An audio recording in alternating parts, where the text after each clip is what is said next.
বাবার কথা মনে পড়লে অনেক খারাপ লাগে আমার বাবা ছাত্র আন্দোলনে গিয়ে মারা গেছেন। আমার বাবা সন্ধ্যাবেলা এসে আমাকে হাত মুখ ধুয়ে খাওয়াই দিত।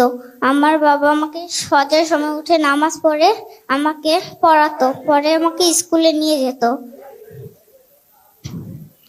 স্কুলে নিয়ে আমাকে দিয়ে আসতো, তারপর তিনি অফিসে চলে যেত। সন্ধ্যাবেলায় এসে আমাকে পড়াতো, পরে আমাকে একটু খেলতো আমার সাথে, খেলে আমাকে ভাত খাওয়াইতো আমার ভাইয়াকে আর আমাকে। তারপর আমরা ঘুমিয়ে পড়তাম।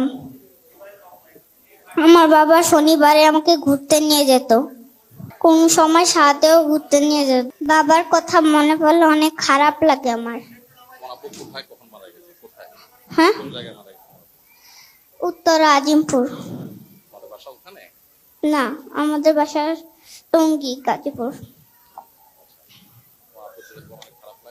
জি অবশ্যই। জি অসুবিধা নাই, আল্লাহ তাআলার কাছে দোয়া করি আমরা, আল্লাহ তোমার বাবাকে জান্নাতে তোমার সাথে সাক্ষাৎ করে দিবে ইনশাআল্লাহ। ঠিক আছে? জি। তুমি কোন ক্লাসে পড়ো? ক্লাস 2 তে পড়ি। ক্লাস 2 তে পড়ো? জি। আচ্ছা, ঠিক আছে ইনশাআল্লাহ। তোমার ভাই বোন আছে তোমাদের? হ্যাঁ, একটা, আমার ভাইয়ার একটা, আমরা এক বোন এক ভাই। আচ্ছা, ভাইয়া কি তোমার ছোট? না, বড়। আচ্ছা, ক্লাস 9 এ পড়ে। ক্লাস 9 এ পড়ে? জি।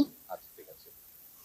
তোমার আব্বু তোমার সাথে ইনশাআল্লাহ তোমার আব্বু আল্লাহ জান্নাতে দেখা করাবে, আমরা সেই বিশ্বাস করি ইনশাআল্লাহ। ঠিক আছে? জি। মুসলমান হিসাবে আল্লাহ ভরসা, তুমি মন খারাপ করবে না। ঠিক আছে মা? জি। ঠিক আছে। আবার নেব। আচ্ছা, তোমার আব্বু কিভাবে মারা গেছেন একটু বলো তো মা? গুলি খেয়ে। গুলি খেয়ে মারা গেছেন? কোন জায়গায়? উত্তর আজিমপুর। উত্তর আজিমপুরে।